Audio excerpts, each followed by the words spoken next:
The educated daily ഷോയുടെ പുതിയ ഒരു എപ്പിസോഡിലേക്ക് എല്ലാ വ്യൂവേഴ്സിനും സബ്സ്ക്രൈബേഴ്സിനും ഒരിക്കൽ കൂടി സ്വാഗതം. ഇന്ന് ഡിസ്കസ് ചെയ്യാൻ പോകുന്നത് 2 എപ്പിസോഡുകളുടെ മാഷപ്പാണ്. അതായത് ക്വസ്റ്റ്യൻ ആൻസറും കൂടാതെ കരിയർ റിലേറ്റഡ് ടിപ്സും ടെക്നിക്സും ചേർന്ന ഒരു എപ്പിസോഡാണ്. സോ ഈ കോക്ടെയിലിൽ ഇന്ന് ഡിസ്കസ് ചെയ്യാൻ പോകുന്നത് പർട്ടിക്കുലർ ചോദ്യമാണ്. ആ ചോദ്യത്തിലേക്ക് കടക്കുന്നതിന് മുമ്പായിട്ട് കുറച്ച് കാര്യങ്ങൾ കൂടി നിങ്ങളോട് ഷെയർ ചെയ്യാനുണ്ട്.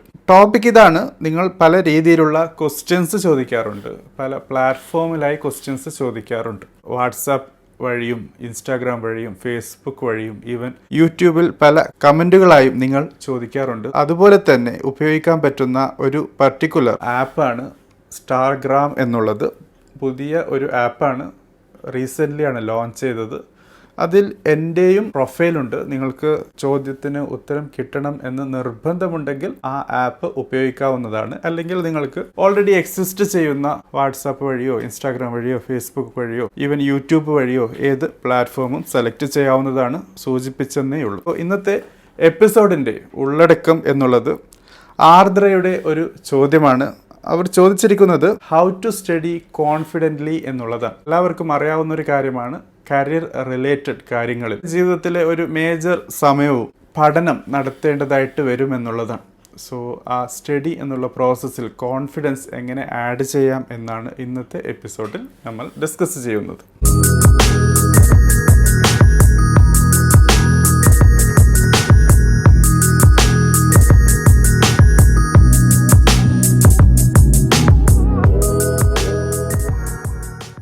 ഇൻട്രൊഡക്ഷനിൽ പറഞ്ഞതുപോലെ സൂചിപ്പിച്ചതുപോലെ ഇന്നത്തെ ടോപ്പിക്കാണ് ഹൗ ടു സ്റ്റഡി കോൺഫിഡൻ്റ്ലി എന്നുള്ള ഒരു കാര്യം. വളരെ നല്ല ഒരു ചോദ്യമായിരുന്നു ആർദ്ര ചോദിച്ചത്. കാരണം പല കൂട്ടുകാർക്കും ഈ രീതിയിലുള്ള കാര്യങ്ങളിൽ കൂടുതൽ അറിവ് നേടാൻ താല്പര്യമുണ്ട്.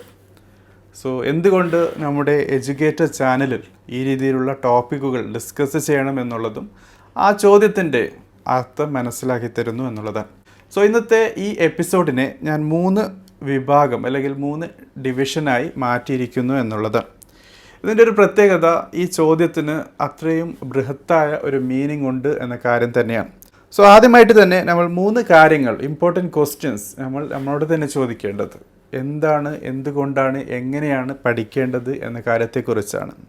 രണ്ടാമത്തേത് ഏതൊക്കെ രീതിയിലുള്ള പഠന രീതിയാണുള്ളത് എന്നുള്ളത്. മൂന്നാമത്തേത് ഹൗ ടു ബിൽഡ് കോൺഫിഡൻസ്, അതായത് നമ്മുടെ കോർ ചോദ്യം തന്നെയാണ്. സോ എന്തുകൊണ്ടും നമുക്ക് നമ്മുടെ ടോപ്പിക്കിലേക്ക് കിടക്കുമ്പോൾ ആദ്യത്തെ ഭാഗം വെച്ച് തന്നെ സ്റ്റാർട്ട് ചെയ്യാം. സോ 3 ഇമ്പോർട്ടൻറ്റ് ക്വസ്റ്റ്യൻസ് നിങ്ങൾ പഠിക്കുന്നതിന് മുമ്പായിട്ട് ചോദിക്കേണ്ട ചോദ്യമാണ്.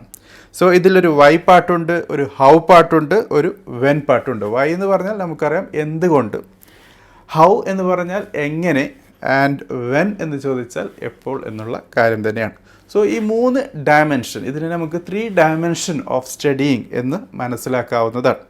സോ ആദ്യത്തെ ചോദ്യം വൈ ആർ വി സ്റ്റഡിയിങ്, ഏത് കോഴ്സ് സെലക്ട് ചെയ്യുന്നു, ഏത് സബ്ജക്റ്റ് സെലക്ട് ചെയ്യുന്നു എന്നതിനൊക്കെ ഒരു ബേസിസ് ആയ ഒരു കാരണം ഉണ്ടാകണം എന്നുണ്ട്. അതാണ് വൈ ടു സ്റ്റഡി, അല്ലെങ്കിൽ എന്ത് റിസൾട്ടാണ് നിങ്ങൾ എക്സ്പെക്റ്റ് ചെയ്യുന്നത് എന്നുള്ളത്.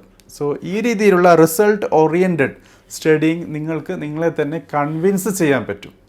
കൺവിൻസ് ചെയ്യുമ്പോൾ, നിങ്ങളെ തന്നെ വിശ്വസിപ്പിക്കുമ്പോൾ നിങ്ങൾക്ക് അതിനാവശ്യമായ കോൺഫിഡൻസ് ഓട്ടോമാറ്റിക്കലി ബിൽഡ് ചെയ്യാൻ പറ്റും എന്നാണ് മനസ്സിലാക്കാൻ പറ്റുന്നത്. ആധുനിക സൈക്കോളജി ആണെങ്കിലും ഈ കാര്യം തന്നെയാണ് വീണ്ടും വീണ്ടും എടുത്തു പറയുന്നത്. ഇനി രണ്ടാമത്തെ കാര്യമാണ് ഹൗ ആർ വി സ്റ്റഡിയിങ്, എങ്ങനെ നമ്മൾ പഠിക്കുന്നു എന്ന കാര്യം. സോ മെത്തേഡ്സ് ഓഫ് സ്റ്റഡിയിങ് ഉണ്ട്. പല രീതിയിലുള്ള പഠന രീതികൾ, മോഡ്സ് ആൾക്കാർ അവലംബിക്കാറുണ്ട്. അതിൽ ഏതാണ് നിങ്ങൾ ഫോളോ ചെയ്യുന്നത് എന്നുള്ളത് നിങ്ങൾക്ക് അറിയാവുന്ന കാര്യമാണ്. അതല്ല, നിങ്ങളൊരു പ്രത്യേക രീതിയെക്കുറിച്ചോ അല്ലെങ്കിൽ വിവിധ രീതികളെക്കുറിച്ച് അറിയാൻ താല്പര്യപ്പെടുന്ന ഒരാളാണെങ്കിൽ തീർച്ചയായും കമൻറ്റ് ബോക്സിൽ രേഖപ്പെടുത്തുക. നമുക്ക് അതുമായി ബന്ധപ്പെട്ട് വളരെ ഡീറ്റെയിലായ ഒരു എപ്പിസോഡ് ചെയ്യാവുന്നതാണ്. ഏതായിരുന്നാലും ഈ എപ്പിസോഡിൽ അത് ഉൾപ്പെടുത്തുന്നില്ല. കാരണം നമ്മുടെ കോർ ടോപ്പിക്കിലേക്ക് കടക്കുക എന്നുള്ളതാണ് നമ്മുടെ മെയിൻ എയിം എന്നുള്ളത്. മൂന്നാമത്തെ ചോദ്യം വെൻ ആർ വി സ്റ്റഡിയിങ്, എപ്പോൾ പഠിക്കുന്നു എന്നുള്ളത്. ടൈം മാനേജ്മെൻറ്റുമായി ബന്ധപ്പെട്ട് അറിയേണ്ട കാര്യമാണ്. സോ പല ആൾക്കാരും രാത്രി വൈകി പഠിക്കുന്ന ആൾക്കാരുണ്ട്, ചില ആൾക്കാർ അതിരാവിലെ എണീറ്റ് പഠിക്കുന്ന ആൾക്കാരുണ്ട്, ചില ആൾക്കാർ ഉള്ള സമയത്തെ തന്നെ നല്ല രീതിയിൽ ഓർഗനൈസ് ചെയ്ത് പഠിക്കുന്ന ആൾക്കാരുണ്ട്. അങ്ങനെ പല രീതിയിലുള്ള മാർഗങ്ങളുണ്ട്. സോ ടൈം മാനേജ്മെൻറ്റുമായി ബന്ധപ്പെട്ടും നമുക്ക് നമ്മുടെ സമയത്തിൻ്റെ മുകളിൽ ഒരു നല്ല രീതിയിലുള്ള ഒരു കൺട്രോൾ ഉണ്ടാകണം എന്നുള്ളതും നിങ്ങളുടെ confidence building with respect to studying തീർച്ചയായും മനസ്സിലാക്കേണ്ട പഠിക്കേണ്ട കാര്യം തന്നെയാണ്. സോ ഇതിനെക്കുറിച്ചും നിങ്ങൾക്ക് അറിയാൻ ആഗ്രഹമുണ്ടെങ്കിൽ തീർച്ചയായും നമുക്ക് time management four studying confidently എന്ന ഒരു ടോപ്പിക്ക് വെച്ച് ചെയ്യാവുന്നതാണ്. അറിയിക്കുക കമൻറ്റ് ബോക്സിൽ. ഇനി രണ്ടാമത്തെ വിഭാഗത്തിലേക്ക് വരികയാണെങ്കിൽ ടൈപ്സ് ഓഫ് സ്റ്റഡിങ് ആണ്. ഏതൊക്കെ രീതിയിലുള്ള പഠന മാർഗങ്ങളാണ് ആൾക്കാർ അല്ലെങ്കിൽ പൊതുവെ നമ്മൾ ഉപയോഗിക്കാറ്. ഒന്ന് എക്സാം ഓറിയൻറ്റഡ് സ്റ്റഡിങ്, അതായത് പർട്ടിക്കുലർ പരീക്ഷയ്ക്ക് വേണ്ടി പഠിക്കുന്ന രീതിയാണ്. പല കൂട്ടുകാരും പരീക്ഷകൾക്ക് മാത്രം പഠിക്കുന്ന ആൾക്കാരുണ്ട്. പക്ഷേ രണ്ടാമത്തെ വിഭാഗവും ഉണ്ട് കേട്ടോ, അതാണ് നോളജ് ബേസ്ഡ് സ്റ്റഡിങ്, അതായത് അറിവിന് വേണ്ടി അല്ലെങ്കിൽ അറിവ് വർദ്ധിപ്പിക്കാൻ നമ്മുടെ കരിയറിലും ജോലിയിലും ബാക്കിയുള്ള കാര്യങ്ങളിലും അല്ലെങ്കിൽ ഒരു ഹോബി പോലെ സ്വന്തം അറിവ് അപ്ഡേറ്റ് ചെയ്തുകൊണ്ടിരിക്കുക എന്നുള്ളത് റെലവൻ്റായി നിൽക്കുക എന്ന കാര്യത്തിന് തുല്യമാണ്. സോ അതിനു വേണ്ടിയും ആൾക്കാർ പഠിക്കാറുണ്ട്. സോ ഈ രണ്ട് രീതിയിലുള്ള മാർഗങ്ങളുണ്ട് എന്നുള്ളതാണ്. സോ എക്സാം ഓറിയൻറ്റഡ് സ്റ്റഡിങ് ആണെങ്കിൽ വളരെ പർട്ടിക്കുലറായി വളരെ നല്ല രീതിയിൽ പോളിഷ്ഡായി ഫോക്കസ്ഡായി പഠിക്കുന്ന മാർഗമാണ് നല്ലത്. കാരണം നമുക്ക് എക്സാമിനേഷൻ എങ്ങനെ നടക്കുന്നു, ഏതൊക്കെ രീതിയിലുള്ള ചോദ്യങ്ങളാണ് വരാറ്, അതിൻ്റെ സിലബസ് എന്താണ് എന്ന രീതിയിലുള്ള പല മാർഗരേഖകളും ഉണ്ടാകും. സോ അതുകൊണ്ട് തന്നെ സമയം അധികം കളയാനൊന്നുമില്ല, വളരെ ഫോക്കസ്ഡായി കുറച്ച് സമയം കൊണ്ട് തന്നെ നമുക്ക് പഠിച്ചെടുക്കാവുന്ന കാര്യമാണ്. സോ ഇവിടെയാണ് പ്രസൻറ്റേഷനും കമ്മ്യൂണിക്കേഷനും ഇമ്പോർട്ടൻസ് വരുന്നത്. അത് നമ്മുടെ നെക്സ്റ്റ് ടോപ്പിക്കിൽ വരുന്നുണ്ട്. ഏതായിരുന്നാലും എക്സാം ഓറിയൻറ്റഡ് ലേണിംഗ് അല്ലെങ്കിൽ സ്റ്റഡിങ് വരുമ്പോഴാണ് നമുക്ക് പ്രസൻറ്റേഷൻ്റെ കാര്യത്തിൽ കൂടുതൽ അറിയേണ്ടി വരുന്നത്. സോ അതും നമ്മൾ ഉണ്ടാക്കിയെടുക്കേണ്ട ഒരു കഴിവ് തന്നെയാണ്. നോളജ് ഓറിയൻറ്റഡ് സ്റ്റഡിങ് അങ്ങനെയല്ല, ഇത് കുറച്ചും കൂടി സെൽഫ് ഡിസിപ്ലിൻ ഉണ്ടായിരിക്കണം നിങ്ങൾക്ക്, എങ്കിൽ മാത്രമേ നല്ല രീതിയിലുള്ള റിസൾട്ട് നിങ്ങൾക്ക് കൊണ്ടുവരാൻ പറ്റും. ഉദാഹരണത്തിന് ഒരു പുസ്തകം വായിക്കുകയാണെങ്കിൽ ഒരു പ്രൊഡക്ടിവിറ്റി അല്ലെങ്കിൽ ഒരു സെൽഫ് ഹെൽപ്പ് അല്ലെങ്കിൽ ഒരു നോൺ ഫിക്ഷൻ അല്ലെങ്കിൽ ഒരു ബയോഗ്രഫിയോ ഓട്ടോബയോഗ്രഫിയോ അങ്ങനെ നോളജ് ബേസ്ഡ് നിങ്ങളുടെ ഡൊമൈനിൽ ആവശ്യമായ സ്കില്ല് നൽകുന്ന ബുക്കുകൾ വായിക്കുമ്പോൾ ഒരു നോവൽ വായിക്കുന്ന ലാഘവത്തോടെ വായിക്കാൻ പറ്റില്ല. അതിനാവശ്യമായ നോട്ട്സ് എടുക്കേണ്ടി വരും, അതിനാവശ്യമായ മൈൻഡ് മാപ്പിംഗ് പ്രിപ്പയർ ചെയ്യേണ്ടി വരും, അങ്ങനെ പല കാര്യങ്ങളുമുണ്ട്. ഇതിനെക്കുറിച്ച് നിങ്ങൾക്ക് അറിയാൻ താല്പര്യമുണ്ടെങ്കിൽ എനിക്കും അറിയാൻ താല്പര്യമുണ്ട്, നിങ്ങൾക്ക് അറിയണോ എന്നുള്ളത്. സോ അതിനെക്കുറിച്ചും നമുക്ക് എപ്പിസോഡുകൾ ചെയ്യാവുന്നതാണ്. മൂന്നാമത്തെയും അവസാനത്തെയും ടോപ്പിക്കാണ്, അതായത് ഈ എപ്പിസോഡിൻ്റെ ആത്മാവ് അല്ലെങ്കിൽ സോൾ എന്നുള്ളത്. അതായത് ആർദ്രയുടെ ചോദ്യമായിരുന്നു how to build confidence for studying എന്നുള്ളത്. ഇവിടെയും നമുക്ക് 4 ഡിവിഷനുണ്ട്.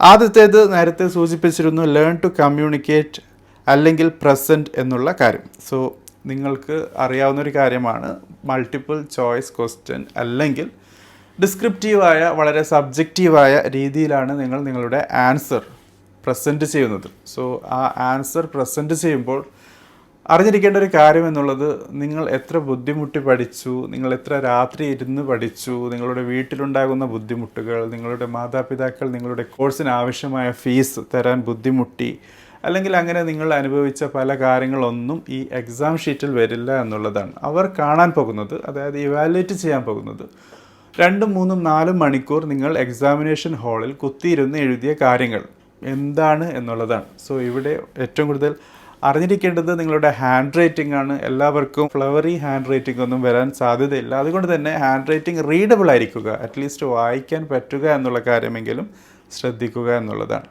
വേറൊരു കാര്യം എന്നുള്ളത്, ഈ 2, 3, 4 മണിക്കൂർ കൊണ്ട് നിങ്ങൾ എഴുതിയത് 2, 3, 5 മിനിറ്റ് കൊണ്ട് തന്നെ ഇവാലുവേറ്റ് ചെയ്തെടുക്കാൻ പറ്റും എന്നുള്ളതാണ്. അതുകൊണ്ട് തന്നെ നിങ്ങൾ എന്തെഴുതിയാലും നിങ്ങൾ എന്താണ് എഴുതിയത് എന്നതിനെക്കുറിച്ച് വിവരം ഇവാലുവേറ്റ് ചെയ്യുന്ന ആൾക്കുണ്ട് എന്ന കാര്യം നിങ്ങൾ ശ്രദ്ധിക്കുക. സോ എഴുതുമ്പോൾ വളരെ ഓർഗനൈസ് ചെയ്ത് ബുള്ളറ്റ് പോയിൻറ്റ്സ് ഉപയോഗിച്ച്, ഡ്രോയിങ്സ് ഉണ്ടെങ്കിൽ ഡ്രോയിങ്സൊക്കെ വരച്ച്, ബ്ലോക്ക് ഡയഗ്രാം വരച്ച് നല്ല രീതിയിൽ ഒരു സിസ്റ്റമാറ്റിക്കായി എഴുതാനുള്ള താല്പര്യം കാണിക്കുകയാണെങ്കിൽ ഇംപ്രസ്സായി, അതായത് നിങ്ങളുടെ ആ പ്രസൻറ്റേഷൻ സ്റ്റൈലിൽ ഇംപ്രസ്സായിട്ട് തന്നെ പല മാർക്കുകളും വീഴും എന്ന കാര്യം ശ്രദ്ധിക്കേണ്ടതാണ്. രണ്ടാമത്തെ കാര്യം, നിങ്ങൾ മെമ്മറൈസ് ചെയ്യുന്ന കാര്യമാണ്. അതായത് ഒരു കാര്യം നിങ്ങൾ കോൺഫിഡൻ്റ്ലി പഠിക്കാൻ ആവശ്യമെന്നുള്ളത്, നിങ്ങൾക്ക് ആ കോൺഫിഡൻസ് വരുന്നത് നിങ്ങൾക്ക് നിങ്ങളോട് തന്നെ സ്വയം വിശ്വാസം വരുമ്പോഴാണ്. സോ നല്ല രീതിയിൽ നിങ്ങൾക്ക് എഴുതാൻ പറ്റും എന്ന വിശ്വാസമുണ്ടെങ്കിൽ തീർച്ചയായും നിങ്ങളുടെ കോൺഫിഡൻസ് ലെവൽ വളരെ ഉയരും എന്നുള്ളതാണ്. അതോടൊപ്പം മെമ്മറൈസ് ചെയ്ത കാര്യങ്ങളാണ് നിങ്ങൾക്ക് എഴുതാൻ പറ്റാറ്. സോ സിംപ്ലിഫൈസ് ചെയ്തിട്ടുള്ള പഠന മാർഗങ്ങൾ മെമ്മറൈസ് ചെയ്യുന്ന, നിങ്ങളുടെ ഓർമ്മയിലേക്ക് കയറ്റുന്ന മാർഗങ്ങളും അറിഞ്ഞിരിക്കണം എന്നുള്ളതാണ്. സോ ഇവിടെയാണ് mind mapping, writing summary, important point noting methods ഒക്കെ ഉള്ളത്. ഇതിനെക്കുറിച്ചും നിങ്ങൾക്ക് അറിയാൻ താല്പര്യമുണ്ടെങ്കിൽ നമുക്കൊരു സെപ്പറേറ്റ് വീഡിയോ ചെയ്യാവുന്നതാണ്. ഏതായിരുന്നാലും പേരുകൾ ഇവിടെ പരാമർശിച്ചെന്നേ ഉള്ളൂ. യൂട്യൂബിൽ പല രീതിയിലുള്ള വീഡിയോസ് ഉണ്ട്, അതൊക്കെ കാണുക. എന്നിട്ട് ആ സിംപ്ലിഫൈസ് ചെയ്തിട്ടുള്ള നിങ്ങളുടെ മെമ്മറൈസിങ് ടെക്നിക്സ് നിങ്ങൾക്ക് തന്നെ ഉണ്ടാക്കിയെടുക്കാവുന്ന കാര്യമാണ്. അത് ഡെവലപ്പ് ചെയ്തെടുക്കുക എന്നുള്ളതാണ്. ഇനി മൂന്നാമത്തെ കാര്യമാണ് ഫിയർ മാനേജ്മെൻറ്റ്. പേടി എപ്പോഴും ചീത്തയല്ല, നല്ലതാണ് ചില സമയത്തൊക്കെ. ഏതായിരുന്നാലും പേടി പല സമയത്തായി വരാറുണ്ട്. ഒന്ന് എക്സാമിനേഷന് മുമ്പായിട്ട്, ഒന്ന് എക്സാമിനേഷൻ എഴുതുന്ന സമയത്ത് ഹാളിൽ, മൂന്നാമത്തത് എക്സാമിനേഷൻ കഴിഞ്ഞ് റിസൾട്ട് എക്സ്പെക്റ്റ് ചെയ്യുന്ന സമയത്ത്. സോ ആദ്യത്തേത് മെയിനായിട്ടുമുള്ളത് ഒന്ന് മെമ്മറൈസ് ചെയ്യുന്ന ബുദ്ധിമുട്ടാണ്. അതോടൊപ്പം പഠിക്കാനുള്ള മടിയാണ്, ലേസിനെസ്സാണ്, അല്ലെങ്കിൽ വീട്ടിൽ നിന്നുണ്ടാകുന്ന പ്രഷർ, അങ്ങനെ പല കാര്യങ്ങളും ഉണ്ടാകും. പക്ഷേ രണ്ടാമത്തേത് എന്നുള്ളത് നിങ്ങൾ എക്സാമിനേഷൻ ഹാളിൽ വരുമ്പോൾ നിങ്ങളും ആൻസർ ഷീറ്റും ക്വസ്റ്റ്യൻ പേപ്പറും പെന്നും പേനയും അല്ലെങ്കിൽ പെൻസിലും ആ രീതിയിലുള്ള ഇൻസ്ട്രുമെൻസും മാത്രമേ ഉണ്ടാകൂ. അപ്പോൾ നിങ്ങളോട് തന്നെ നിങ്ങൾ ചെയ്യുന്ന ചില പ്രഷർ ടെക്നിക്സും ഒക്കെ ആയിരിക്കാം ഫിയർ വരാൻ സാധ്യത നൽകുന്നത്. സോ അതുകൊണ്ട് തന്നെ ഫിയർ മാനേജ്മെൻറ്റ്, എങ്ങനെ നിങ്ങൾ നിങ്ങളുടെ പേടിയെ മാനേജ് ചെയ്യുന്നു എന്നുള്ളത് കുറേയൊക്കെ നിങ്ങളുടെ കയ്യിൽ നിന്ന് തന്നെ നിങ്ങൾ ചെയ്യേണ്ട കാര്യമാണ്. സൈക്കോളജിയോ അല്ലെങ്കിൽ അതുമായി ബന്ധപ്പെട്ടിട്ടുള്ള പല കാര്യങ്ങളുമുണ്ട്, അത്ര ഡീപ്പൊന്നും പോകേണ്ട. സ്വയം ഒരു വിശ്വാസം ഉണ്ടായിരിക്കുമെങ്കിൽ തന്നെ നിങ്ങൾക്ക് പേടി അകറ്റാൻ പറ്റുമെന്നുള്ളതാണ്. മൂന്നാമത്തെ കാര്യമാണ് എക്സാമിനേഷൻ കഴിഞ്ഞ് റിസൾട്ട് എക്സ്പെക്റ്റ് ചെയ്യുന്ന സമയം കോൺഫിഡൻ്റ്ലി നിങ്ങൾ പഠിച്ചിട്ടുണ്ട്, എഴുതിയിട്ടുണ്ട് എങ്കിൽ ഈ സമയത്തുള്ള പേടി തീർച്ചയായും നിങ്ങൾക്കുണ്ടാകാൻ തീരെ സാധ്യതയില്ല. അതുകൊണ്ട് തന്നെ നിങ്ങളുടെ ഫിയർ മാനേജ്മെൻറ്റ് ടെക്നിക്സ് ഡെവലപ്പ് ചെയ്തെടുക്കുക. ഇതിനെക്കുറിച്ചും നമുക്ക് എപ്പിസോഡ് ചെയ്യാവുന്നതാണ്, താല്പര്യമുണ്ടെങ്കിൽ അറിയിക്കുക. നാലാമത്തെ കാര്യമാണ് നിങ്ങൾക്കൊരു പർപ്പസ് ഉണ്ടായിരിക്കുക എന്നുള്ളത്. ഏത് കോഴ്സ് ചെയ്യുകയാണെങ്കിലും ഏത് സബ്ജക്റ്റ് പഠിക്കുകയാണെങ്കിലും നമ്മൾ ആദ്യം പറഞ്ഞു വെച്ച ഒരു ടോപ്പിക്കുണ്ട്, വൈ ആർ വി സ്റ്റഡിങ് എന്നുള്ളത്. സോ ഒരു long term, short term purpose ഉണ്ടായിരിക്കുക, ഒബ്ജക്റ്റീവ് ഉണ്ടായിരിക്കുക. എന്തിനാണ് പഠിക്കുന്നത്, പഠിച്ചതിന് ശേഷം നിങ്ങൾ എന്താകാൻ പോകുന്നു എന്ന കാര്യത്തെക്കുറിച്ച് ഒരു ബോധം ഉണ്ടാക്കിയെടുക്കുക എന്നുള്ളതാണ്. ഇത് ഏറ്റവും കൂടുതൽ ബുദ്ധിമുട്ട് അനുഭവിക്കുന്നത് രക്ഷിതാക്കളാണ്. നിങ്ങൾക്ക് ആ രീതിയിലുള്ള ബോധമില്ലെങ്കിൽ നിങ്ങൾ എന്ത് പഠിച്ചിട്ടും കാര്യമില്ല. ഇപ്പോൾ ഒരു വലിയ ട്രെൻഡ് എന്നുള്ളത് BTechനെയും BA-MS-നെയും ഈവൻ BSCയെയും ഒക്കെ കുറ്റം പറഞ്ഞ് നടക്കുന്ന കുറേ കുട്ടികളാണ്. ഇവരെ നമുക്ക് എൻടൈറ്റിൽഡ് കുട്ടികൾ എന്ന് പറയാം. അതായത് ഇവരുടെ പ്രശ്നങ്ങളെ ബാക്കിയുള്ള ആൾക്കാരുടെ മേൽ അടിച്ചേൽപ്പിക്കാൻ ആഗ്രഹിക്കുന്നു എന്നുള്ളതാണ്. രക്ഷിതാക്കൾ പറഞ്ഞിട്ടാണ് ഞാൻ ഈ കോഴ്സ് സെലക്ട് ചെയ്തത്, അല്ലെങ്കിൽ അയൽക്കാർ പറഞ്ഞിട്ടാണ്, അല്ലെങ്കിൽ എല്ലാവരും കൂടി പറഞ്ഞിട്ടാണല്ലോ ഞാൻ സിവിൽ എഞ്ചിനീയറിംഗ് ചെയ്തത്, എന്നിട്ടിപ്പോൾ എന്തായി എനിക്ക് ജോബ് കിട്ടുന്നില്ല, നിങ്ങളൊരു ജോബ് നേടിത്താ എന്ന് പറയുന്ന ഒരു അവസ്ഥയിലേക്ക് എത്തിയിരിക്കുന്നു.